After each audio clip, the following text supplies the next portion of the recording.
one man saying that is fine. If that's your opinion and you're not in it, that's fine. But there is an entire market of millions and millions of people that agree that it is a store of value. So, you can think one thing, but there's also a market, and markets tend to become efficient over time.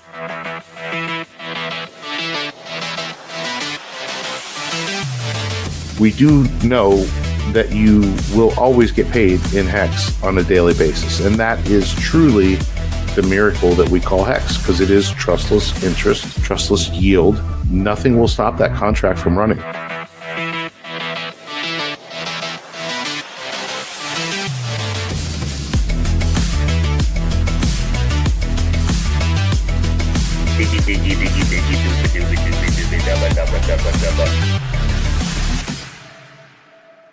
Boner alert.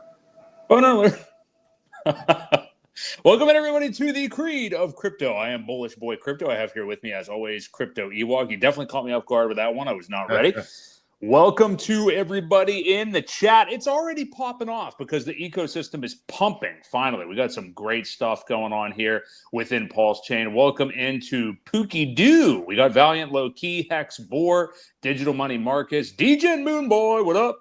Hammy 228. We got Hammy and Tammy. Tam. Welcome on in. We got the Rat and Enoch Nookie Thompson from Boardwalk Empire. Welcome into you. Welcome into all of you guys. We got a big show for you here tonight. Can Hex 100x from here? Hex has obviously been pumping hardcore over the last couple of weeks, as is the whole ecosystem, really. I mean, it's been fantastic what we've been seeing. Some awesome posts from Richard Hart over the last week talking about, potentially it looks like some community members did arrange potentially for a major shipment of some huge PulseChain marketing materials to come to the United States. So we're going to be looking at that, see what those details are. We've got a lot of updates the last couple weeks in terms of different onboarding mechanisms, Liberty Swap, Coast, things like that. We got a lot of things popping off. So many things to get into tonight. We'll dissect it from many angles and have a lot of fun. Drop comments in the chat. We want to hear from you guys too. But Ewok, how are you feeling about not only this ecosystem, but just crypto in general? I mean, things are looking great right now. Yeah, things are looking great. This is what we've put in the last year of hurt and pain and agony and all the people bitching and moaning and crying and complaining and everything else that you can imagine. This is why.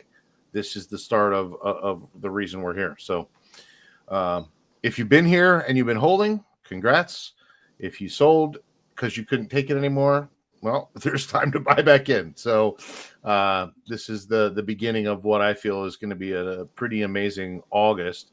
I saw something, we'll bring it up here when we look at the charts, but I was watching another channel earlier, and there's a nice little pattern that has kind of formed the last 4 cycles. So we'll bring that up too. But yeah, things are looking good. Yeah, looking fantastic so far. Ethereum perking up a little bit, which we'll just get into that now. We'll look at the overall crypto market. So Bitcoin right now hanging out at about 117K, not quite at its all-time high, but still right around that range. It's been consolidating for a bit. And the big thing, the Bitcoin maxis out there are, victory lapping what Bitcoin has done again so far, thinking that Bitcoin dominance is going to go even further, which I don't think they could be more mistaken at this point. I mean, I think it's only going to come down at where we are at right now. We got ETH continuing to hang out where it's been here over the last week or two. 3760 is what I'm seeing right now. We haven't seen it quite get to that $4,000 level, but around 3,900 or so anyway. But it has started to look strong again against Bitcoin.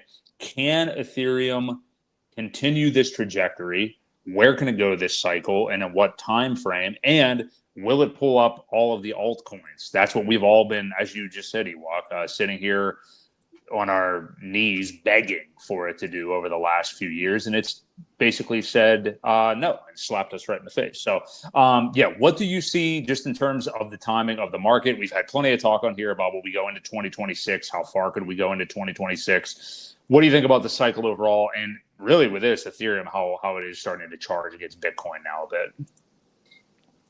Yeah. So I'll elaborate kind of on what I had seen, and I'll give credit to where it was due. It was, I don't know if anybody watches Crypto Crew University. But the guy on there was mentioning, and this chart unfortunately only goes back to 2015, but this pattern started in 2000, whenever 2013 was the first 4-year cycle end pretty much. And in August of 2013, it had a very bullish candle led by three more months. And then it topped out. And then it did the same thing in 2017, which you look at August of 2017. It had a very bullish candle, and then 1, 2, 3, 4 topped out. 2021 August had a very interesting deciding candle, but still it was, oh wait, no, that's 20, I'm sorry, 20, this is it right here. August of 21 had a pretty bullish candle, and then 1, 2, 3 topped out. Now, will it be the same for this one? It depends on, I think, what August does. But the way it's setting up and the way it has before, it's been even a little bit more bullish than in the past. So if we have a very bullish August, then, you can either say 3 or 4 candles, and that's pretty much setting for the top. So go back to where I said it, this is looking like it's going to be, September, October, November, possibly November top, possibly December top, one of the two. And if that pattern holds true, November or December will be the top. So things are about to heat up here in the next couple of months as far as Bitcoin goes. Let's look at Ethereum and change it to the daily here. I want to see what we've got as far as ratio goes. And yeah, it's perked up a little bit. I mean, I think it's almost a 2x off the low. Well, it has. And, the low was back at like 0.17. So, yeah, we're at 0.03 now. So, just a hair. And the top was 0.3032, almost 3.3, which is a hair off of a double from the bottom. So, yes, this is looking pretty good.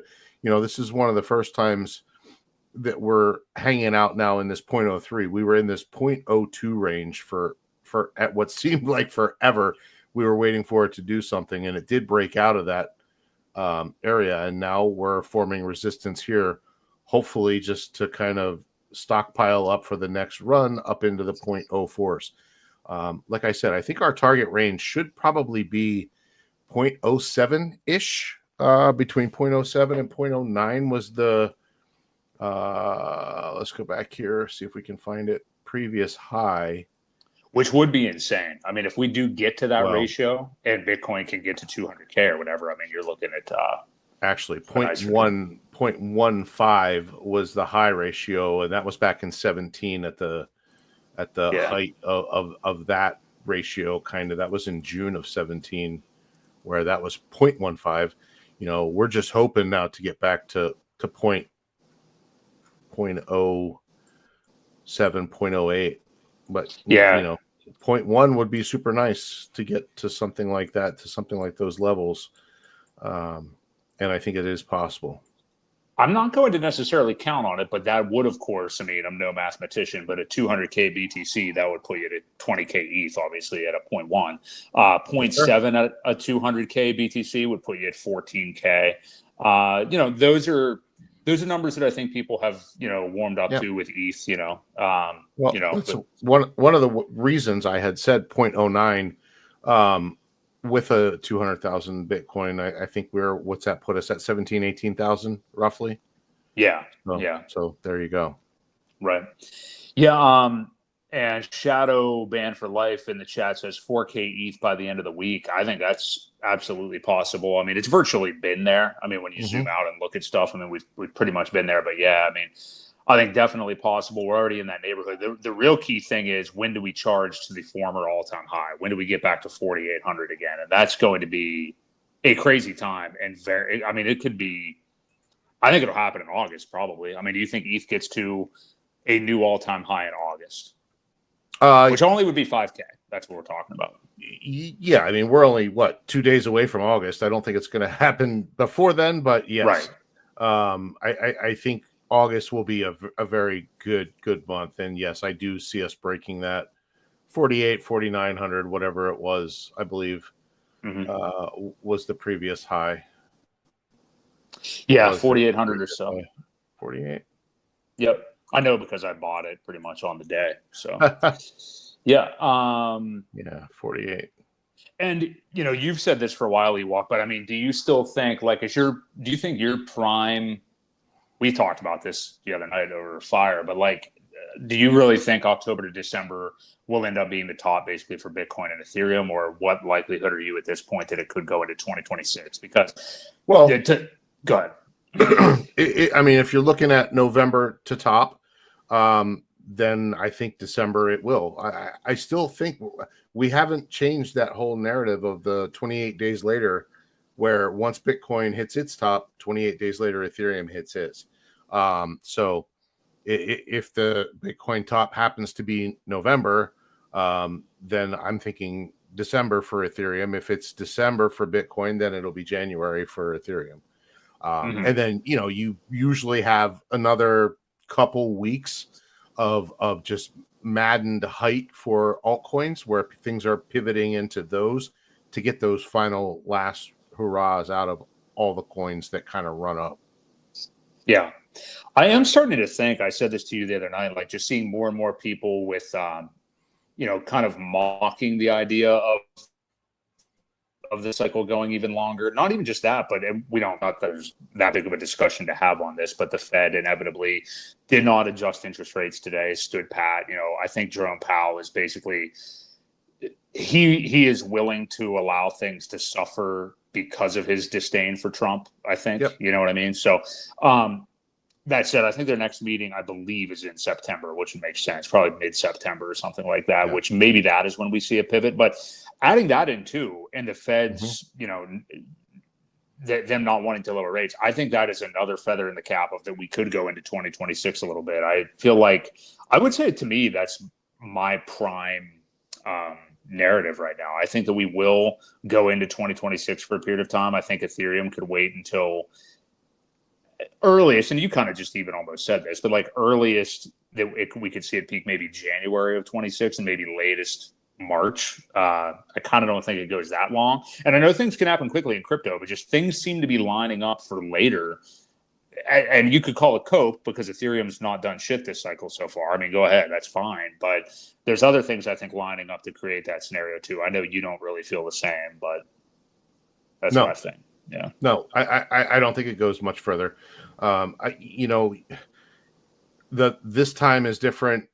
If it happens, and it is, then but until that does happen, until we see evidence of it, the markets are still playing out in patterns of what we've seen before. So my opinion right now is that it will match what it's done before, and it'll stay fairly similar. There's always, when we were looking at those candles where we said 3 or 4 candles until Bitcoin top, that's 3 months, 4 months. That's a whole month off. It's not an exact science, and sometimes they do go a little bit before, a little bit after. So, the one thing we would definitely want to keep an eye on is the what you call it, the pi cycle. Yeah, the pi cycle top indicator. That's one of the things we definitely want to watch. As well as other signals. If you constantly see on X where everyone's posting a picture of their portfolio every day, it's about that time. Things like that. There are clues. And at that point, you really have to be careful. Yeah, answering shadow ban for life in the chat. Wasn't there talk of charges being brought up against Powell and him being fired? He's not in the U.S. I think it's all just bullshit. I mean, there's been a bunch of stuff he may step down. They found this out about him. I think it's just bullshit from the Trump camp which, I mean, could be good bullshit. I mean, that's kind of Trump's MO, is like float a story out there and then use that as a negotiating tactic. But in terms of, is there actually teeth to the stories or anything? No, I don't think so. But I mean, feel positive anyway that Trump is trying to force him out as quickly as he humanly can anyway. Yeah, I mean, that's what I get the picture too. He's just not willing to cooperate. He's not willing to bend at all. Even though if you watched any of the questions in the meeting today, which I was doing other work and had it on in the background, was kind of listening. And they said how the last time he lowered rates, circumstances were very similar. So what's the difference now? Well, the difference is he doesn't want to assist because of the tariffs, and we're not sure what they're going to do. Well, I don't know if you saw it or not, but the inflow way far outweighed the outflow for tariffs in the last 2 months. So there is definitely positive things. Meanwhile, the news is hurtling all the fear mongering stuff at you, and he's playing along with it. So yeah, I'm with you. Cool. All right. Well, I think that pretty much wraps up our Bitcoin and ETH talk. So thank you guys for that. Hit the like if you are enjoying the stream so far. We appreciate you all being here. Let's get to the main event. We'll talk about what you really came here for. Actually, wait, there was one more thing that I meant to bring up and I forgot about that. I heard, and I don't know if it was, maybe it was Big Pep mentioned that had he lowered rates this time, it probably would have been bearish for the markets because people weren't ready for it. And usually when they do that without notice or without it being, like the popular thing, how that you go on the one site and it tells you the odds of it happening.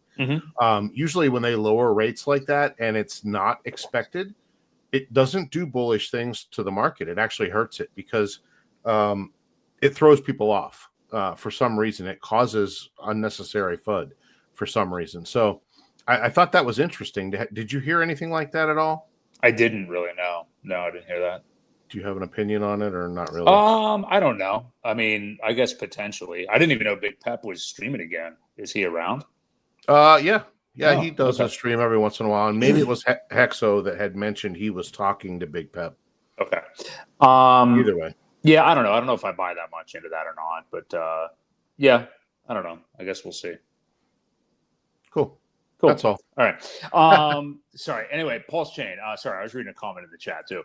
PulseChain. All right. We got a major pump today and a little wee bit of a pullback right now, but we have PulseChain sitting at 4 zeros and a 485, almost 50% off sack rate. Really no point probably even mentioning that anymore, but it is a key number, a key area for the ecosystem to get to. So just about 4 zeros and a 5 right now for Pulse. It has charged up a bit today. We have PulseX just under 4 zeros and a 4 right now. We have Inc at $2.33. Hex, that has been on fire. Not as much over the last 24 hours, but I guess it's got to cool off at some point. Hex up to 1.3 cents. And E-Hex is never on any display I'm looking at. But what? Okay, 00. What? I can't see that. What is that? 0024, and it is up 20.8% in the last 7 days. What do we got? 1.2% in the last 24 hours. In the last 7 days, we have Hex, the regular Hex, is up a 2x, which is what we put on the title of this video. It's up 91%.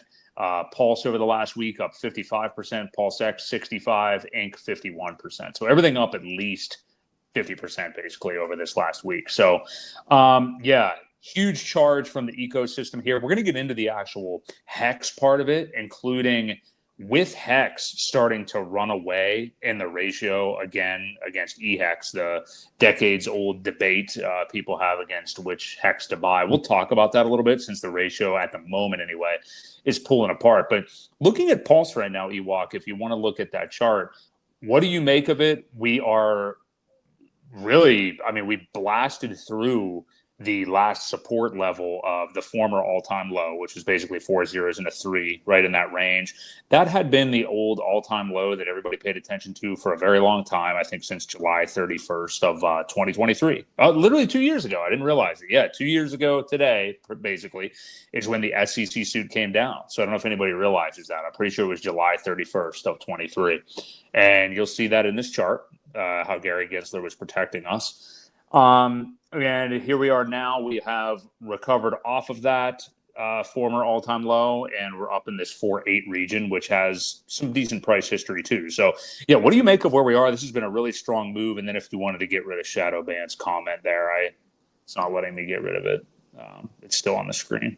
It's for me anyway. Sorry about that. Sorry. Yeah. So I'm just looking back at the history here because I wasn't really looking at the charts before. We did what was support before. We kind of broke through it back here in January. This area that was 00439444 area in January was acting as support.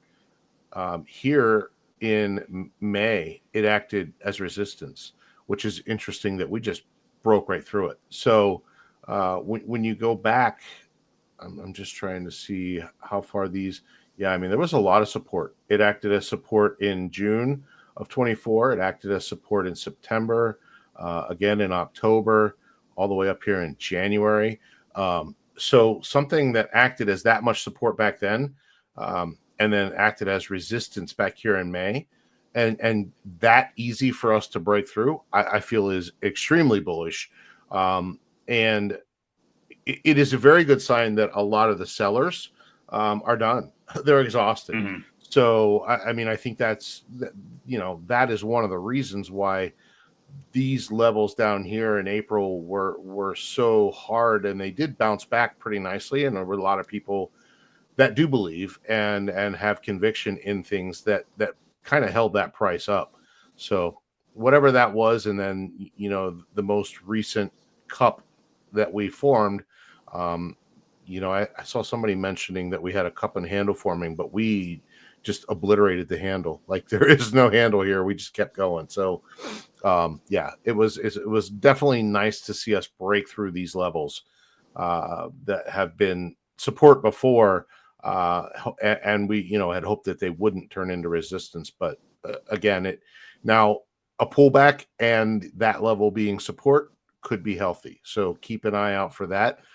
We could see a little bit of sell off from here. It looks like it's already began to retrace a little bit from what were we at here? Looks like the high was got to about 5 something.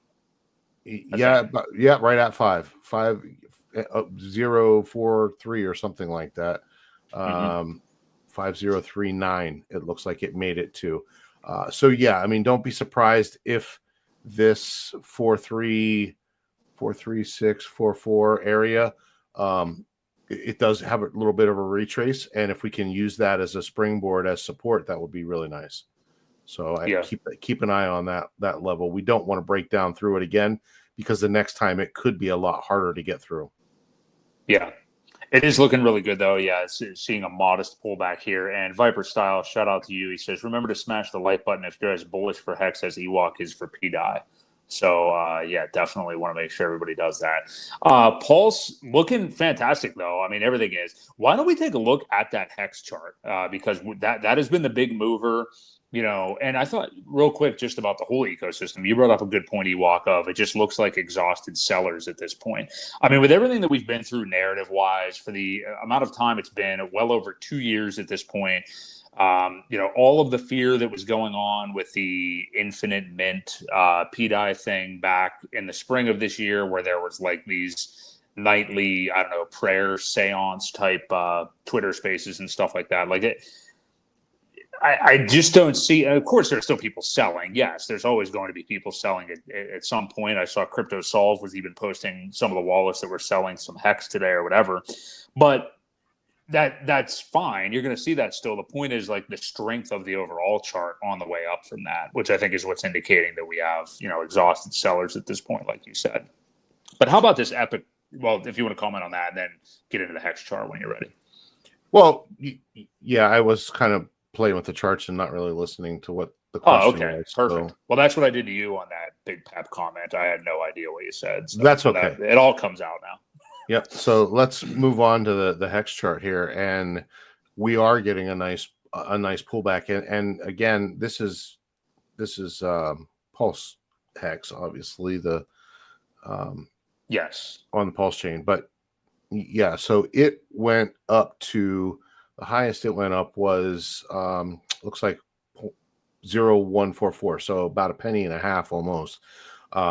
There is not really much back here. Again, some of these support levels that had been support in the past, we really just broke right through. So I'm seeing a very similar pattern the whole way back.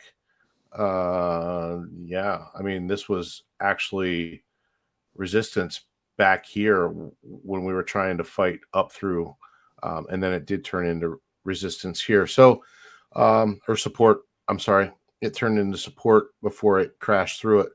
Yeah.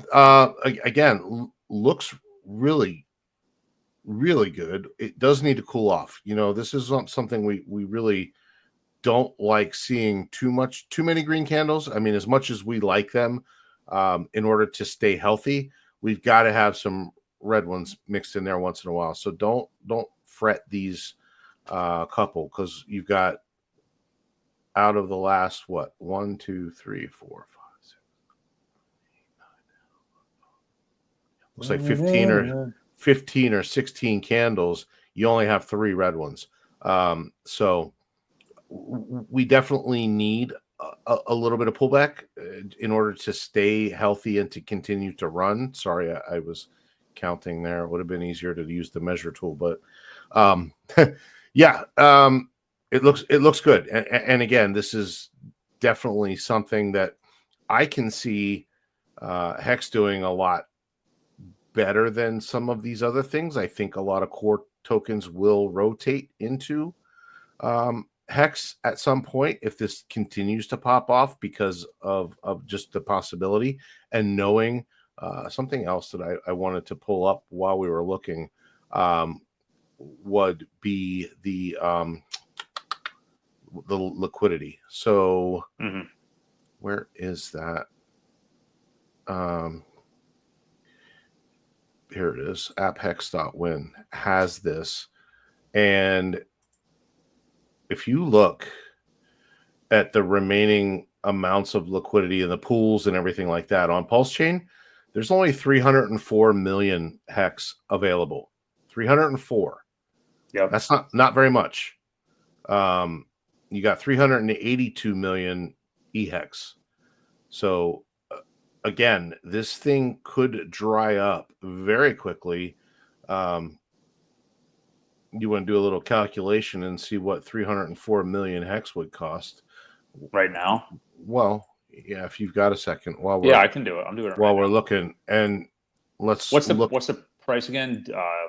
304 million. No, I got that. What's the at 0.013? That'd be $3.9 million. Yeah, not much, right? Yeah, not at all. And we have inflows of $700,000-800,000 to the positive side every day. So this could dry up pretty quickly and really just start to run. Now, obviously, as the number gets higher, people are going to be offering the single-sided liquidity or just dumping on the market. But again, that should put it into the hands of people with a little bit more conviction who are willing to hold it a little bit longer throughout the run. So this could happen very quickly. Well, let's look at, this is the E-Hex chart from all the way back, and the level that we're at now goes all the way back to support back here in September of 2020. So whenever this first God whale candle came in and it shot all the way up to 005, almost 006, It did have a pullback, and it pulled back into the range that we're hanging out at right now, and then went up, came back, and hit that support again. But other than that, it hasn't touched a whole lot of times until we were in March of 2024. So this is very, very old support. And I think it could be part of the reason why it's struggling to get through here so much. It was also support back here in October of 23 before it fell and obviously, went even lower.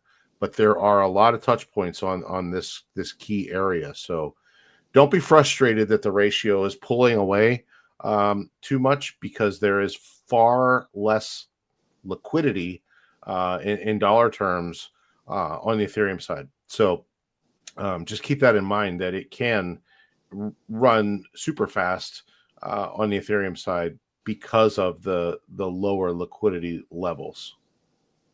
Yeah, that is a great point too. The super low liquidity on EHEX. Yeah, I mean, any kind of buys could just shoot that thing into the stratosphere. And while we're having an interesting conversation about Ewok's nipples here in the chat, on a serious note, I do think we should just go ahead and discuss this Hex versus EHEX thing a little bit. Not so much which one should I buy, the old Furu. I wonder if people watching this stream even know who Furu Finance was. He's been gone so long now. It's been 2 years since we were having those episodes, him and Johnny going back and forth. But so we are, with this recent surge of Hex on PulseChain, we are seeing that ratio. It's not as if it's made new lows, EHEX against Hex, which if you can find that Ewok on Deck Screener, well, you don't have, you're using Deck Screener, aren't you? You have that, I think.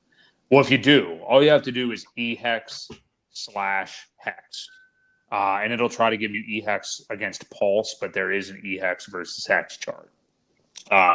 If you wanted to see that ratio that we can take a look at.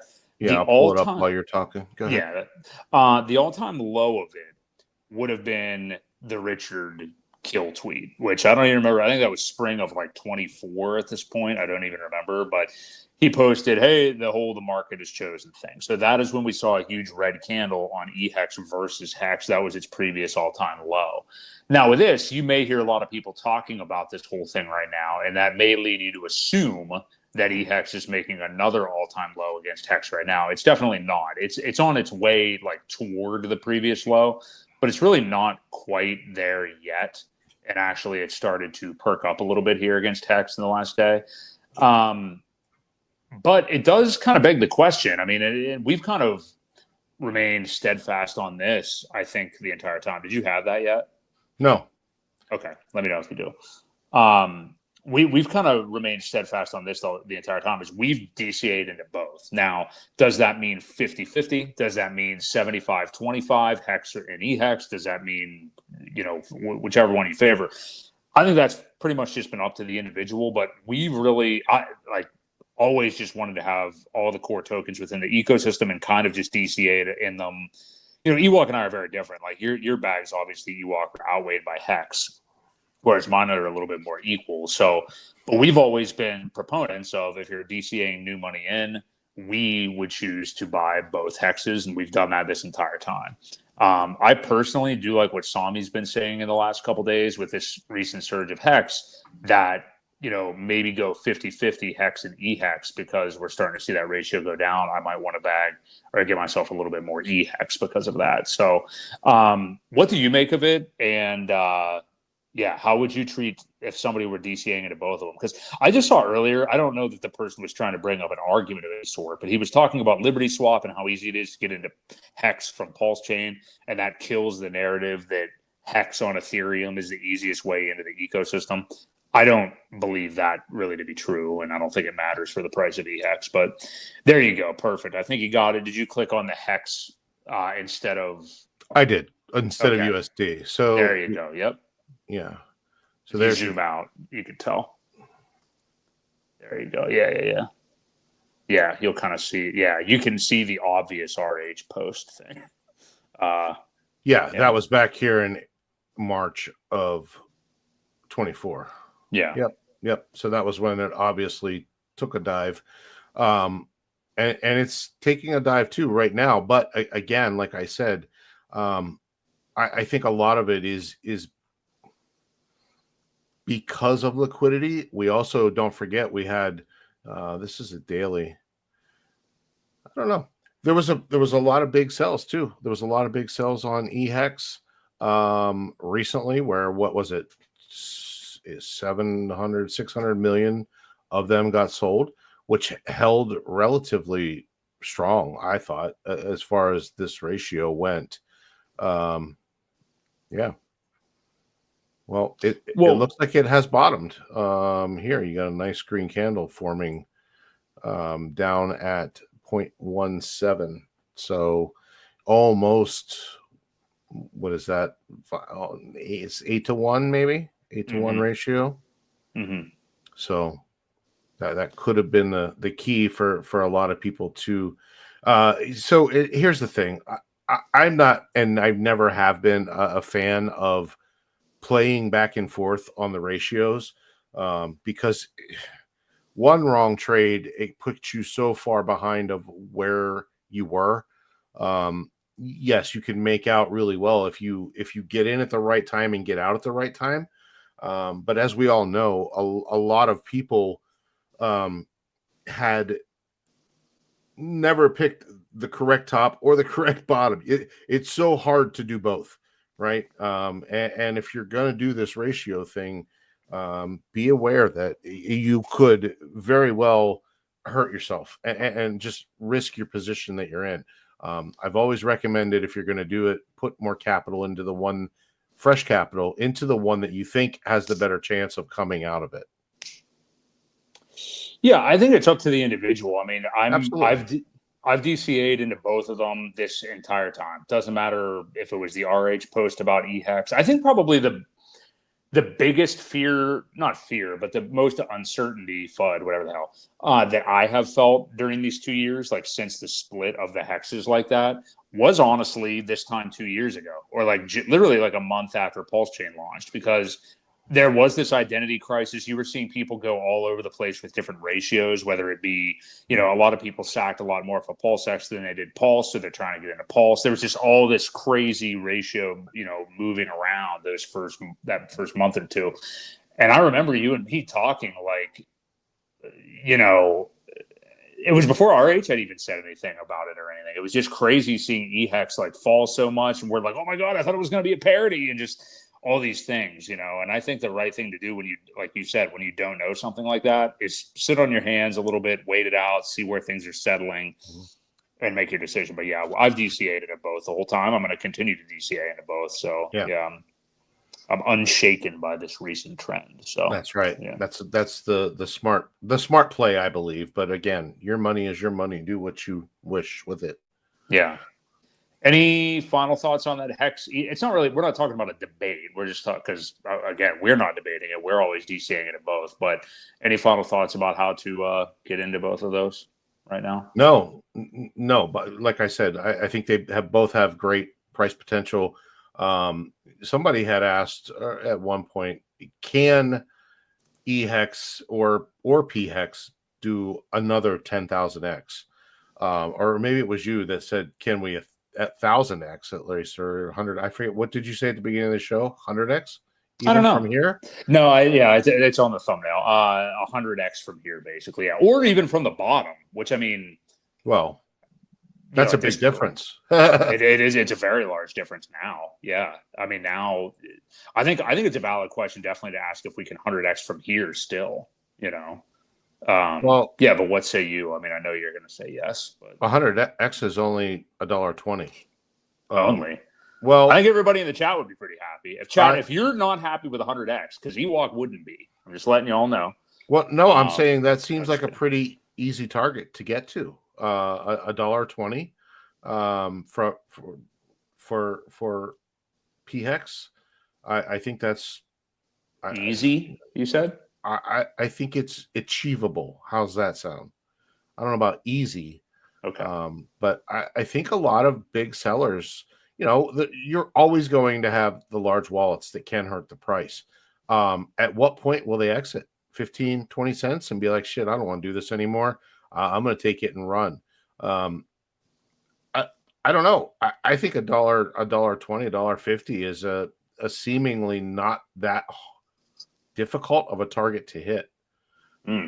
When things start to run and the whole marketing campaign and all of that good stuff starts to play out, we hit 55 cents last time. Now I understand there was only one token, right? We've spread out, we've not diversified, but we've spread across a lot of things now, right? There's a spreading of assets, but we've also grown. The community has definitely grown, and I think it will continue to grow. And with that little bit of liquidity that's out there or for sale, only 304 million hex for sale, it's going to get rare pretty quickly, in my opinion. And I think we could run there pretty quick. Well, I think the other thing, other than what you said about kind of the dilution effect over the other tokens, is the way in which all this began. Like, Hex was only one coin, yes, but also you guys were all coming in kind of from the bottom, whereas Pulse actually had a sacrifice. We go down for 2 years. So the way it's all getting started is kind of ass backwards. But I'm not saying that means it's a failure. I'm not saying anything like that at all, because there's also, a lot of money sitting on the sidelines that may be used to help out the ecosystem as well. It's just an interesting study. It's just coming from a different perspective. So if we 100x from here, you're not going to see any complaints out of my mouth. So I'd be very happy with that. All right, cool. I think that covers us on that conversation. So if you guys are here and enjoying the show so far, do us a favor. Take your pointer finger, your thumb, your middle finger, your index finger, your pinky, whatever it is you like to use, and peg the like button. We appreciate you being here. We know Ewok's nipples are pegged underneath that T-shirt, as somebody mentioned earlier. And Ewok, speaking of pegging, we have allegedly, Mr. Hart posted last week about some community member, somebody organized a Herculean effort, I might add, to get all these marketing items, whatever they are. We don't know what they are. There's batteries, all kinds of things, over to the United States. If you want to pull that post up, we'll look at that real quick, because it's a pretty bullish post. And then there's another real bullish RH post from last week. So let me just get to where you've got it here.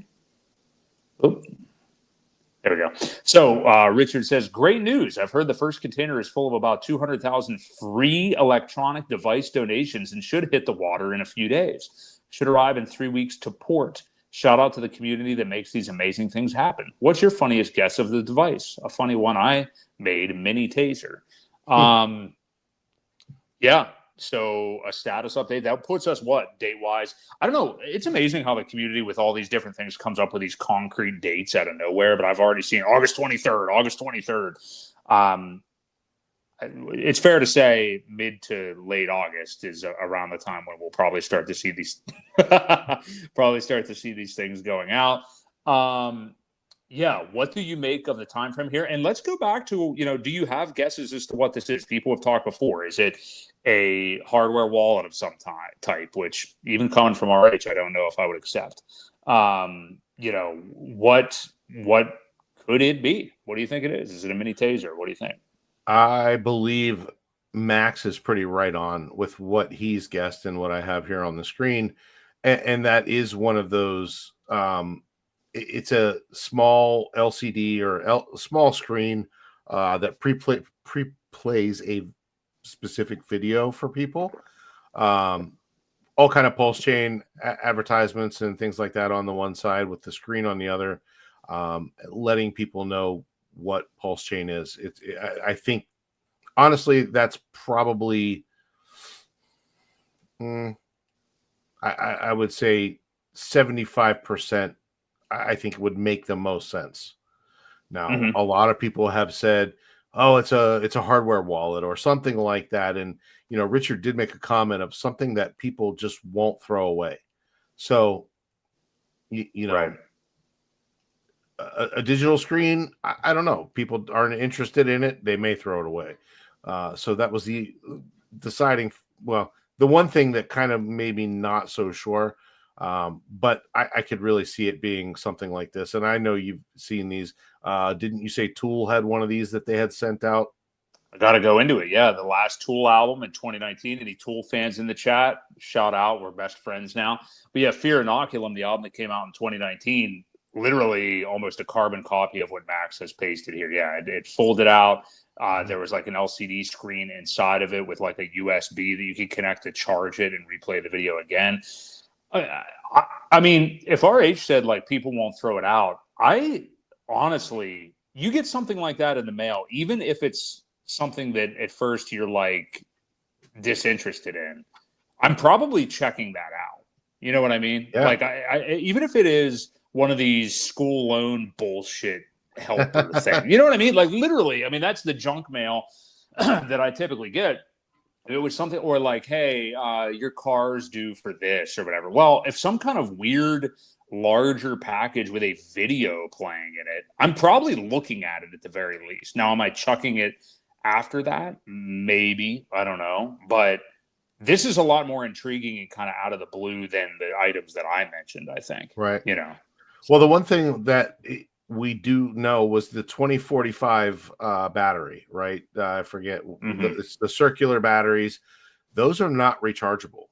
So oh yeah, maybe it's a calendar or a some sort of stand-up like that particular thing with a clock or a calendar or something that shows daily something. You know what I mean?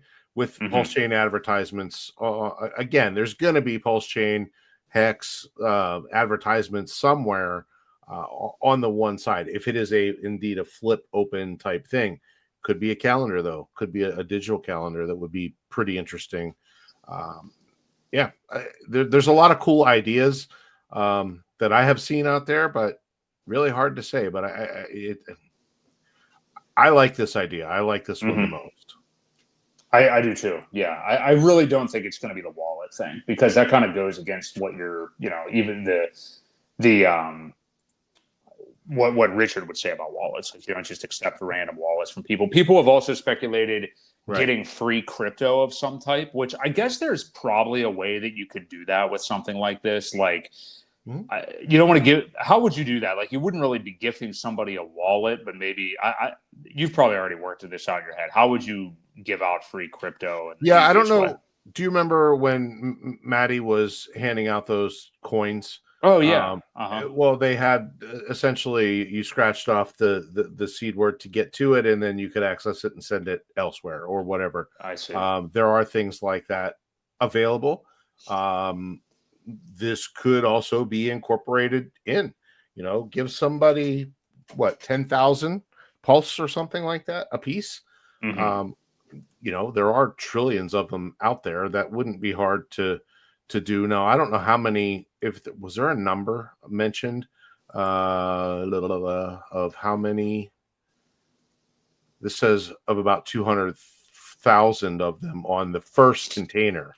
Right. So yeah, I mean, I guess that would get pretty pricey if you're sending 10,000.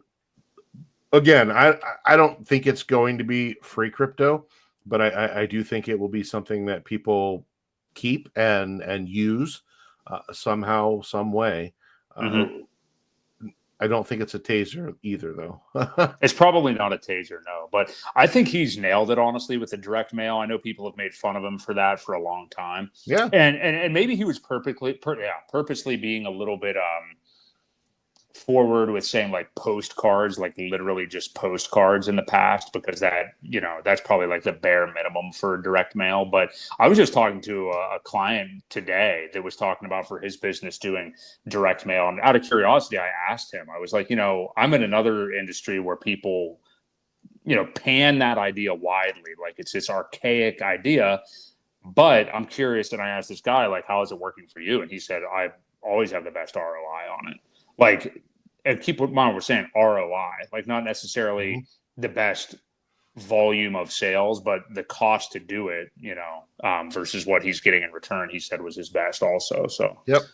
Yeah. So, yeah, Richard knows his marketing. He's been doing this a long time. the best bang for your buck is definitely direct mail. So good stuff. Postcards for the win. Yeah. Hashtag Richard Hart was right. Awesome stuff. I can't wait to see what these are, though. It's going to be very, very cool, and we'll see them popping up all over Twitter, I'm sure, when they come in. So let's look at the other uber bullish RH post, which was kind of just an overall, post about the ecosystem, what he feels it's going to look like here over the next couple of months. He posted this one on Sunday, talking about the advertising coming for Pulse a lot with just, again, what he thinks it will look like to the greater crypto space here. So was it this one, the update?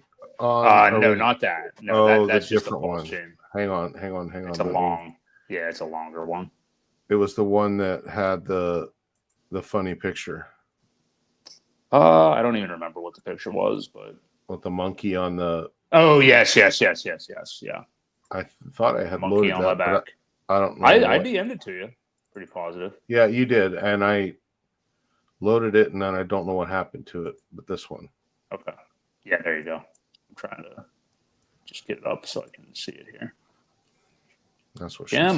Yeah, that's what I was just going to say too. All right, here we go. RH tweet from Sunday. Perfect. So he says, so crypto, what are you going to do when the mass marketing starts ripping faces off, which is something that chimps actually do. So maybe the picture is apt. People are going to hear about PulseChain, PulseX, and Hex and Pump.tires directly before they hear about anything else. They're going to, keyword directly, which is interesting. They're going to hold something in their hands that works great and is impressive. That's what she said. Something they're not going to throw away. Hex did a 10,000x in price the first time while being murdered with decamillions in fees to ETH. Now PulseChain exists, and when Pulse goes up, Hex goes up. Pulse, PulseX, Hex, Pump Tires, they all reinforce each other. Coin burning everywhere you look. It's amazing. Dry powder ready to explode, which I want to ask you about that line. The weak hands shaken out violently. I think that's happened. Amazing designs and reliability with years of track record. The match is nearly struck. Be ready for greatness. And haters, you might as well put your memes or get your memes ready because you're going to be very butthurt. So what do you pick out of this? I want to know what you think about what is he speaking of when he says dry powder ready to explode? Or did he just, talking about the similarity to like a gunshot or a cannon or something like that? And then also, I forget what else I wanted to ask. So yeah, just whatever direction you want to go with this, Ewok. Yeah, I think it's the correlation between dry powder and lighting a match. Like he says down here, the match is nearly struck. Dry powder ready to explode. So you know what happens when you catch dry powder, black powder on fire. So I think that's what he's talking about here.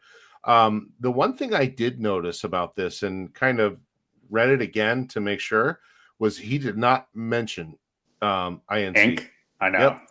At all. Never mentioned it once. It's dead. Well, it's not dead, but I think he was really never a fan of it from the beginning. He always had said that it was just it's a reward token that he understands and knows people are going to dump it. They're going to get the rewards. They're going to dump it and get into other things. So I just thought it was interesting that he didn't mention it. He doesn't often mention it. I mean, he's talked about it a couple times here and there, but usually for the most part, he isn't talking about it. He says Hex did a 10,000x in price the first time while being murdered. So now imagine what happens this time is kind of where I'm seeing what he's kind of saying, being on PulseChain. I did hear somebody say they had is this day 1900 or something like that? I think we're right around there. Sounds about right. It was a day 1900 stake that they ended, and it was $95 to end on Ethereum chain and 12 cents to end on PulseChain. So I thought that was quite interesting, knowing how the reason PulseChain exists in the first place. People can't forget this, is because ETH did us dirty, and we spent millions of dollars in fees to end stakes, to start stakes, just to send tokens. It was out of control. Now, as much as we all want ETH to go up, keep that in mind on the ETH side of things. If you're staking and unstaking your Hex, I do remember a stake that ended for me that was over $1,600 that I had to pay to end stake. Now, it was worth $1,700, $30,000 at that point. Okay. So it was a decent return for the money at that point. But again, why would you want to spend that when you can put it into something else? I mean, obviously, if there are stakes out there, we're going to end them as long as it's profitable to do so. But again, when you're handing that much money over just for fees, it gets old. I forget what I think it was fees. I think the website is called fees.wtf. You can put that in, put your wallet address in, and it'll tell you how much you spent in fees. And I know the last bull market, I was over $40,000 in fees. Money well spent. Yeah, it was. But just thought I'd bring that up. Yeah. Big difference this time. And I am curious, like you just said, somebody the other day said an ETH stake cost them like $95. If that is accurate, if it was at these Gwei levels of like what 2, 3, 1.5, whatever, which I mean, ETH Gwei used to not even hit those decimals; they wouldn't even post that. Right. But I mean, if that's the case, even at that is pretty insane, even for a 5-year stake or something like that. So, well, you have to remember the longer the stake, the more calculations that it actually has to do. Right. So it takes every day's how many T-shares did you earn? How many Hex per T-share did you earn that day? Add them up for every single day in order to calculate your rewards so that it can mint the new tokens. So it is very calculation intensive. And the longer it is, the more it will fill up the block, I should say. Right. Probably one of the many reasons that a lot of other people that try to offer you more scam crypto yield do it on platforms in which they don't have to use a smart contract like that, but you don't actually own your tokens at that point. Exactly. So, yeah, that's the trade-off pretty much. So, but we do have PulseChain now. If you are interested in staking Hex, I know it hasn't become the most popular thing right now, but hey, we'll see as the bull market rages on. The cool thing is whether you like Hex staking, think it's the dumbest thing you could ever do, whatever, it's part of the ecosystem. Some people think it's, have made a lot of money from it and still believe in, the smart contract is there and it works. You know what I mean? The APY has changed drastically at different times. That's a fact you have to acknowledge, but it's up to you, how you want to use it. I still have Hex stakes for sure. I'm not going to end stake anything.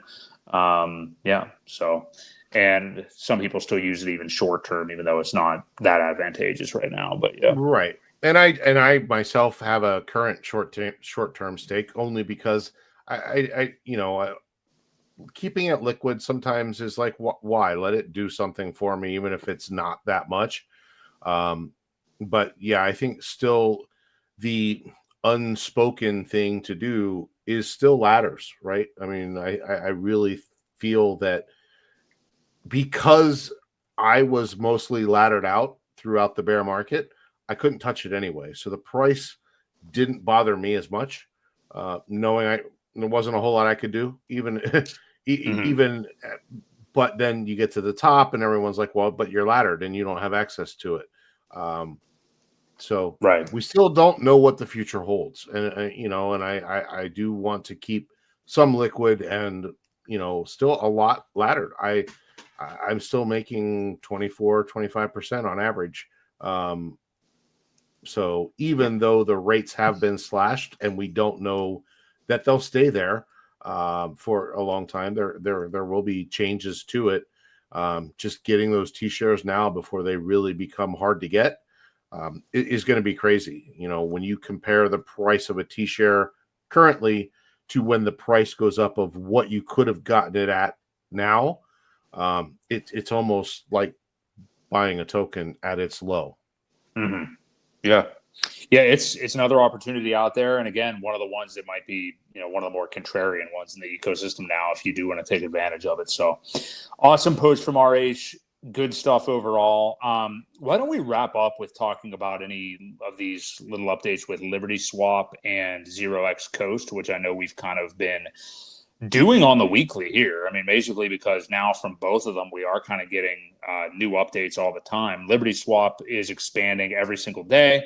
Liberty Swap, of course, way to get right into the PulseChain ecosystem, whether you are coming from base chain, BNB chain. They're adding support for other chains. I think every day as we speak, I know they just increased their limits to, I think, like, I forget what it was. It's like $6,000 per transaction or something. 10. Or 10. 10, my bad. I don't know where I saw something about 6. But here, we'll take a quick look, at this one. So Liberty Swap, that's the Crypto Solve deep dive. Okay. Liberty Swap continued to be the flavor of the month on PulseChain. And whilst we already posted about them recently, we wanted to go in a little deeper detail. Updated bridge stats, how to cross-change. Yeah, this is going to be a lot of reading. I didn't know it was this one. I thought it was another announcement they made. But if you have a summary of this. Which one are you looking for? Well, I think you were more the one that brought this up. I don't know if you had kind of an easy way of summarizing everything they're posting here, but I thought there was another recent Liberty tweet too, but I don't know. Yeah, so there was something that I didn't realize. I kind of thought Liberty Swap was essentially just a bridge between the networks. But in fact, it's not really what it is. They're using a protocol that they're holding liquidity on both sides. And if you send them money USDC on base, they're going to send you immediately money on PulseChain. So they're rearranging funds constantly to make it work, that you're getting your tokens that you sent through instantly. So it's just a send for them. They're holding money on both sides on all these chains. And it was interesting where they said that they could do $5 million of liquidity daily with only 500,000 in funds, essentially. And they've been slowly increasing that number as things go. And then they will actually send the money through the bridge over to replace it. So they're eating the fees, essentially the fees of the bridge, and taking the time to do so on them, which I thought was pretty cool. It does speed things up. And you and I were discussing this the other day, how important it is for new people that are, just coming into crypto, not understanding that bridges can take a half hour, 45 minutes. Mm-hmm. If it's congested, you might be waiting even more than that. So to send your money somewhere, and if it's a substantial amount, say you're new into crypto and you got $5,000 that you want to put in there, and you send it, and it's like an hour goes by and you still don't have it in your wallet, you get kind of worried. If this is your first experience with something and someone's telling you, hey, this new thing is very undervalued, you should put some money in there, it's scary, right? So they're taking this step kind of out of the way for people to do where you get it almost instantaneous. So I thought that was pretty cool of them, how they're able to move things around and make transactions happen pretty seamlessly. So here's a good image of what's really going on. So the base BSC Arbitrum Ethereum essentially goes right to PulseChain. So they're holding the liquidity on the PulseChain side for you and just sending it to you. Meanwhile, in the background, they're taking the native bridge and sending it over, letting it take longer. And then they'll probably move it back and forth as people do whatever, and they find the need to keep it pretty balanced. So when people bridge out, they have the money to send them on that side as well. So I just thought that was pretty interesting of how it actually worked. Yeah, that is cool, and I hadn't realized that it's doing that either. But it's just amazing the amount of updates that they're pumping out so quickly. And I think the great thing is the versatility to let there be inroads from all of these other chains that people may be on. That if they're already holding stuff on there, they can just come right into PulseChain. Now, one thing to say, and this will kind of lead into us talking about 0x Coast in a moment, though, for new totally new onboards. Maybe they're not even in crypto yet and they're getting interested in it. And they may be like, when retail really arrives here, you keep in mind with this method, you are still having to get on an exchange first if you haven't already done that. You know what I mean? Yeah. Like if you don't already have tokens on another one of these chains that you're just going to port over into PulseChain, you do still have to get on Coinbase, Kraken, whatever, buy your USDC or whatever it is you want to bridge over. And I mean, really at that point, you could still use the classic PulseChain bridge, something I was going to do today. But Coinbase screwed me over, something we can maybe talk about. Or you could just use Liberty Swap as well, and they have a very low fee. That Liberty Swap, it's good that it's getting going now, because what you're going to see is when the ETH fees get more crazy in the bull market, Liberty Swap will want to be used even more. Because right now, to bridge, like the highest I even saw today was maybe $4 just using the regular bridge on Ethereum. Yeah. Now Liberty Swap takes a little bit of a fee themselves. But if all of a sudden to bridge is like $30, it's going to be very advantageous to use Liberty Swap, obviously. So, yeah. Yep. Shout out to DJ Moonboy for the 1999 super chat. Green As candles always. equals big energy. That's right. We appreciate your energy. You're here every week and supporting us, and we appreciate it. Appreciate you, DMB. Thank you very much. So that's what's going on with Liberty. I sent you the 0x Coast post as well. Now, this is a bigger one, and somebody just kind of brought this up in chat a moment ago. Although I was just scanning their site, and I didn't see this on there yet. So maybe they're still working on this. But yeah, they upped their game this week by adding Venmo and PayPal ability to directly buy in. Maybe it was on another tab, and I need to look at it again. But let's first just look at the post from 0x Coast. And I will say there's one thing in here that I'm not the biggest fan of, but I think there's probably a reason for it. So we'll explore that. They say, big update. We've got some exciting news behind the scenes. We've been working hard to roll out some major upgrades for the Coast platform. These changes will begin to go live over the coming weeks, all with a clear purpose in mind, to get PulseChain ready for the bull market. Our mission hasn't changed. We're here to make it easy for people to move money from their bank to PulseChain, which, as long as you have Old Glory Bank, is wildly easy. We do it all the time. Quickly, securely, and with low fees. And now we're making their process even better. You'll soon be able to deposit options integrated into the platform, Venmo and Zelle, which I just looked. I don't think they are on there yet, by the looks of it. I'll check again. But okay. Then they say at the same time, we'll be retiring. Now, this is what I feel is unfortunate, but I think I probably know why. They're going to be retiring the hi-fi option. That is where every U.S. bank, you could hook up to them to deposit or withdraw, which I loved. It's just, other options, other ramps other than Old Glory Bank, which I do have an account with them. But it's unfortunate that they don't have these other ones hooked up. But you and I were talking about that the other night, Ewok. It's got to be just the amount of regulatory stuff that they have to do. Like for every single U.S. bank to, for this to be a lesser known crypto entity. You know what I mean? Actually, hang on. I just looked at the deposit withdrawal. Zelle Pay is on there. So you will still be able to send if your bank does Zelle, and I think all of them do. If you go into the transfer area, Zelle is an option. So you can still use your bank to Zelle Pay. Now, I don't know. I'm assuming, there's the same thing as the Old Glory, where you put the memo reference, you send it to the account. Put your memo reference, and it will deposit right in there, just like the Old Glory Pay, but coming from any bank. So that is nice. I don't see. So there's Old Glory Pay, Zelle Pay. I know this isn't on the screen, but there's private information. I see what. I know. So don't do that. But I know I see it too. So wire transfer, you can always do a wire. ACH push, Wise, Revolt, and Ethereum or Revolut. Yeah, I'm sorry.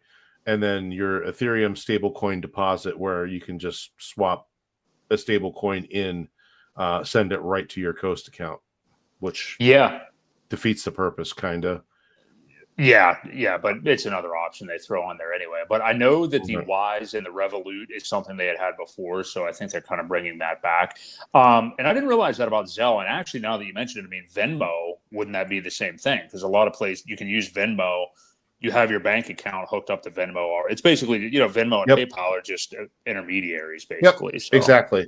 Yeah. And if you select payment between friends, there is no fee through that. I do know whoever, well, I think it was Digital Money Marcus that had brought up yes. PayPal, if you're not careful, they charge fees. They do usually, yeah. So with Venmo and Zelle, I believe it's feeless transaction. So yes, you can still send from any bank account the way you normally do it. Thought it was pretty cool though. Yeah. Yeah, that is so. Yeah, that kind of undoes my argument about the hi-fi thing because again, I imagine that having every U.S. bank on there is extremely difficult. I'm sure. So, and honestly, the way you go about it and the way banks are with crypto, to your point, I'm sure it was such a headache to try and get things approved and get around the whole scam thing. But when you can do it as a Zelle send, it's probably a lot more smooth that way.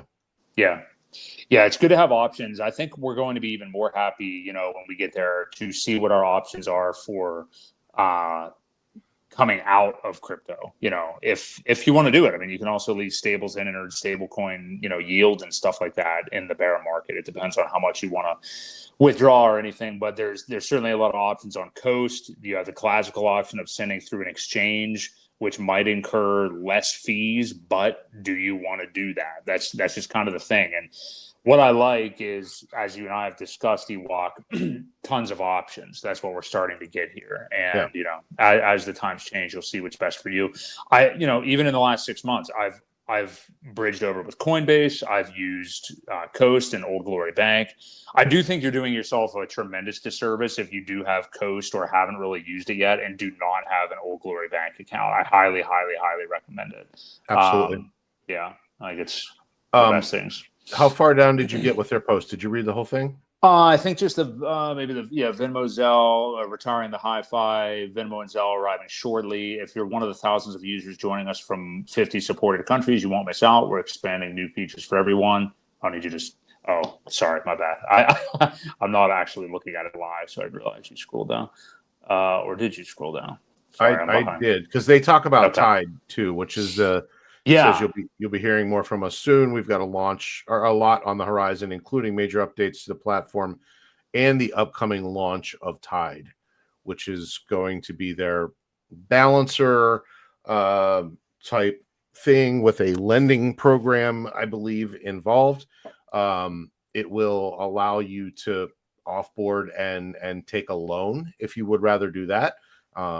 Now, you and I were talking earlier, and we did notice that the mint and burn function is gone, which means hopefully something is coming soon, because right now the only way on through Coast is to actually do a buy and a sell, and the fees are a little high. We're not going to lie. As much as we talk this platform up, we are also going to mention its downfalls, and the fees for doing that way are more expensive than other ways. So, we got to give you both views, and the truth about the matter is that the mint and burn function are both missing. So, hopefully something comes out soon with this Tide platform, because currently you can't do a whole lot with it other than just buy crypto, and you can do it a lot cheaper elsewhere.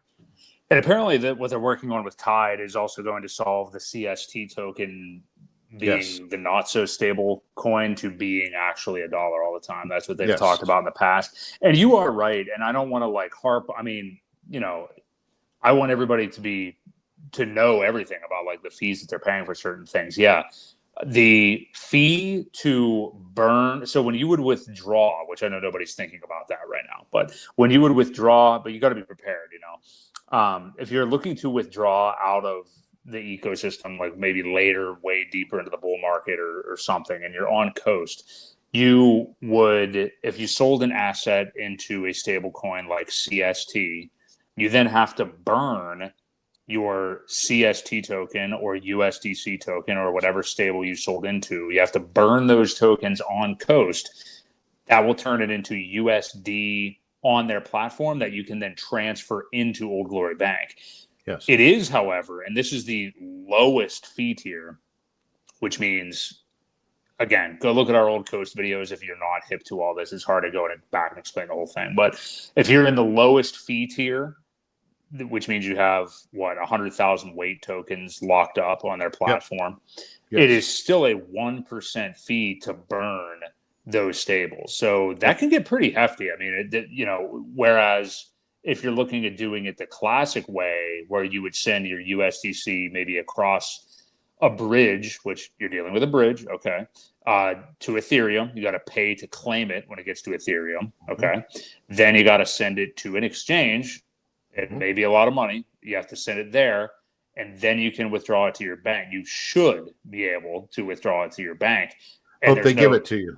Hope they give it to you. And as far as Coinbase, I can say anyway, they claim no fees. So, when you're withdrawing, there's no fee or anything like that. You get it there. That's it. So, look, there are slight risks and costs and fees with all of these methods. And just like with onboarding, I mean, I think I'll probably just kind of experiment with smaller sums at first and see what I like the best. I'll tell you right now, a personal anecdote today for onboarding, because Coast is undergoing some of these changes right now. And I don't like the inability to mint CST right now. You just have to straight buy Pulse tokens, which I know that you get less tokens for your money by doing that. I was like, you know what? I'll do it the classic way. Let's use Coinbase. I'll bridge over. Coinbase, which I haven't had a problem with this forever, holding the funds for a couple days. I haven't had that happen. It says right in my limits how much I'm able to instantly transfer out. It's just shady. It's just that they purposefully obfuscate things. You know what I mean? So, and then it says, hey, yeah, you can send up to this amount instantly. You do it, and then it says 0 to 5 business days. And I'm like, well, maybe it'll be 0 because it's telling me I can, send it instantly. No, these funds are on hold. So there you go. I mean, and who knows? Maybe Pulse will retrace and I'll get a better deal by that time. I don't know. But that's what I'm saying. I guess I'm not – there are good and bad things about all of them, and you just have to pick your poison at said time. So, yeah. Yeah, and again, I highly, highly, highly recommend having multiple. Have a Coinbase, have a Gemini, have a Kraken, have Old Glory, have multiple ways to do things, and that way, you have options. If one of them, and never send a ton at one time. Please don't ever do that, because if they do hold your funds, everything's in one transaction. I would do it in chunks, break it down into 5 to 10 transactions and do it. Send one, get the one, send another one, there is no rush. Right. If you're in a stable coin at that point, take your time and don't do it all at one time, because if that transaction gets frozen or they hold it for whatever reason, and Coinbase, I know historically has told people, we think you're up to something. We think you're up to money laundering, and your account is now frozen. Well, if you send a couple $100,000 through there and they decide to freeze it and you do it all in one transaction, it's held for however long, and you definitely don't want to go through that process. So, just have multiple options and do them in smaller chunks. Trust me, be patient. It will all work out for the better. Than trying to do something all in one thing because you're in a hurry. Totally agree on the be patient thing. That's a lesson that I have had to learn. Sometimes you get paid, you have some money coming in and you want to get it in there immediately, and then you do something dumb or whatever, or ape in when, it's early 2022 and we have another 70% down to go, whatever it may be. There's a lot of different things. So good to see that 0x Coast has these changes coming. We'll watch out for updates there. But yeah, we got big money inflows coming. So good stuff. Wrapping up, Ewok, any final thoughts from you tonight? I think we covered just about everything. Just the bullish sentiment from Richard is another thing. If you haven't checked out PulseChain.com recently, that got updated. It looks really good. There's a lot of things going on graphic wise, and it just looks a lot sleeker. In my opinion, I expect to see more improvements everywhere, right? More features, things that are here that have been here, they just didn't activate them. Why? Why would you give people that are bitching and moaning every day new toys, new things to play with, make them sell, get them out? Now things are getting exciting, ramping up. You're going to see improvements to these websites, platforms, different services, things that, we've been wondering where they are. I have a feeling we'll see some of those come up soon. I think so too. Yeah. You purposely don't do these nice updates until things are getting frothy, and absolutely, we've talked about that for 2 years, and now it's finally happening. So, yep. Great stuff tonight. Couldn't be more bullish. Feeling good. Shout out everybody in the chat. You guys were awesome tonight. A lot of some new subscribers coming to the channel and stuff. Everything blowing up everywhere. Benjamin, Newsy, Philly, Hex Girl, DJen, Moonboy, Just Live, Shadow Band, Crypto 7 made a late appearance. What's up to you? Michael Laughlin, NJ Dub, Hammy 228. We had Tam here earlier. Beardman Crypto. I saw Fast Abdul earlier, Bitfinesse, Digital Money Marcus, Jesse, Raj. There's a lot more that I'm probably going to miss. Viper Styles, of course, Valiant Low Key, Beyond All. Thank you guys. We love you all. We're here every Wednesday night at 6:30 p.m. Eastern Standard Time. Next week, it will be August, one of my favorite months of the year. I wonder why. So we will see you guys then. Have a great week. Enjoy the pumps. And this has been Bullish Boy Crypto for Crypto Ewok. We'll see you guys next time. Take it easy.